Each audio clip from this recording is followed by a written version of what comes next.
preparing the right foundation of emerging technologies. That's a game changer for America in a good way, and we want to be part.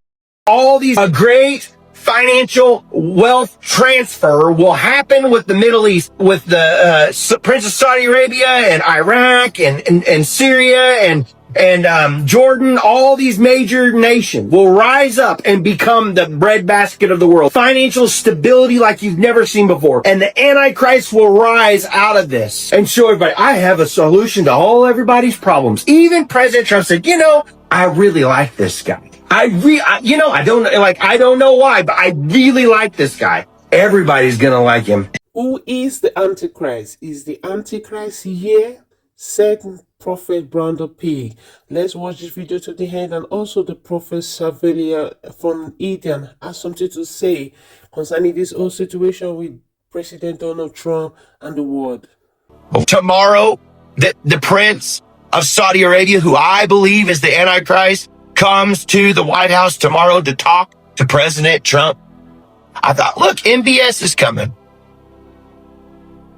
Well, Brandon, I don't care what you believe. I really don't. Well, I believe it's in Europe. Well, you just keep believing it. You keep watching. You just keep watching MBS. You keep watching the Mahdi. We want to be part of the Ibrahim Accord, but we want also to be sure that we secure a clear path of two-state solution. And today we have a healthy discussion with Mr. President that we're going to work on that to be sure that we can prepare the right situation as soon as possible to have that. I think I don't want to use the word commitment, but we've had a very good talk on the Abraham Accords. We talked about one state, two state. We talked about a lot of things in a short period of time. We'll be discussing it further too. But I think you have a very good feeling toward the Abraham Accords. Yes, definitely, Mr. President. We want peace for the Israelis. We want peace for the Palestinians. We want them to coexist peacefully in the region. And we will do our best to reach that day. Investment, real investment and real opportunity by details in many areas. And the agreement that we are signing today in many areas in technology, in AI, in earth materials, magnet, etc., that will create a lot of investment opportunities. So you are doing that now. You're saying to me now that the 600 billion will be $1 trillion. Definitely, because what we are signing, it will facilitate that. I like that very much. No, that's great. I appreciate that. That's great. We're doing numbers that nobody's ever done. And in all fairness, if you didn't see potential in the U.S., you wouldn't be doing it. Definitely. You don't want to lose money. As you said, Mr. President, it's the most hottest country in the planet. But what you're creating is not about opportunity today. It's about also long-term opportunity in the state of America that will affect American economy positively in the next coming decades, preparing the right foundation of emerging technology. Good and bad to the church. It brought some good because churches all over the world learned to use that technology of the media to reach out to a shut-in people group. It's locked down everywhere. How to reach to the people? So they did online church service, which was good. People all over the world could now attend their church services online. Every Sunday, I invited two pastors.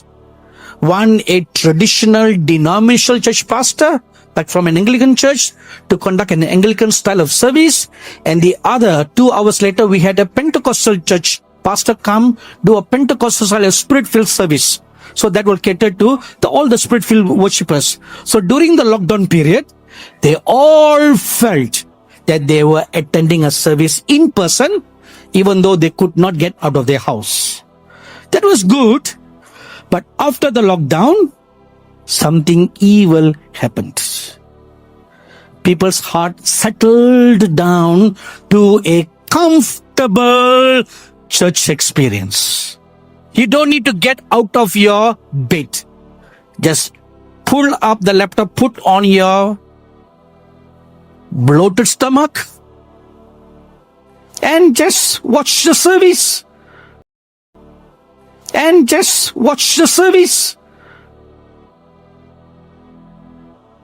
Pastors tell me, all over the world, 30% of church members do not want to go back to church anymore. 30%. I thought it was only an Indian problem. Then I heard that even in America and the rest of the world, 30% of church members don't want to go back to church anymore. So I counsel a pastor friend. Said, please stop your online service. Then your church members will come. He said, no, they will switch on to another church online service. They have now settled to an alternate Christian lifestyle. I tell you one truth today. If you don't change that lifestyle, when the falling away comes, you'll be the first one to fall away. Because the Antichrist will start, or rather the false prophet, he will start a new church. A new church that will set aside our conveniences. And you will fall for it. And those days are not too far away from where we are right now. The Apostle Paul prophesied that in the last days there will come a great falling away, apostasy in the church. And when that happens, shortly after, the Antichrist will come. So the falling away, which we are already seeing now, are signs that the Antichrist is right at the door. He's not far away. Your eyes are going to see the Antichrist. Your eyes are going to see the implementation of the mark of the beast. It's not the next generation, This generation. This generation will experience all that. This generation will go through the fire that will purify the church so that the pure virgin comes out and the false will fall away. That fire will separate who are the true virgin and who are the false. It will separate. And it is in those days, the persecution that the Lord Jesus prophesied in Matthew 24 will come to pass. Where brother will turn against brother, father against children, children against parents. They will all turn one another and they will betray one another. Why? Because one group has taken the mark of the beast, another group has not taken it, and therefore you will be betrayed. These days are not far away. As I'm speaking right now, this morning, I received two news. That is, two nations, Brazil and Australia, have implemented a cashless financial system. Oh my goodness. Absolutely hopeless at keeping coins or cash in my wallet. Yeah. I've asked my 5-year-old to keep his teeth in his head for a little bit longer, just to build up a bit of a war How's chest. it going for you? Yeah, so far so good. I can't believe kids are getting notes nowadays. And Australia is on track to become a cashless society by 2030, with payments made in cash by Aussies falling from 70% in 2007 to just 13% in 2022. Tim, the government has signed a deal with the big four banks to keep regional branches open until 2027. But that's just another 2 years of access for Aussies, and that would be concerning for a lot of them. Yeah, and I mean, Australians want to be able to use cash. People have different attitudes towards technology, but cash is the basis in which people do payments, particularly a lot of older Australians. We need to make sure that pathway is available to people, but it's also a security mechanism. I keep some cash. I do a lot of electronic payments, but you need to be able to hedge for both, and of course business needs to be able to accommodate for both, and the government needs to keep the obligation on business for people to be able to pay whichever way they want to make sure we have the economy that we need. It can be confusing though. A lot of businesses are cashless, so people don't know, do I carry it, do I not? Heidi, going cashless isn't without its risks or difficulties. Do you think we can ever go fully cashless, or does it leave too many Aussies behind, particularly the older generation? Implemented, which is a precursor to the mark of the beast. India has already implemented it on a trial basis. Many nations have already implemented it on a trial basis, even the US. So we will go totally cashless. That is phase one. Totally cashless, phase one.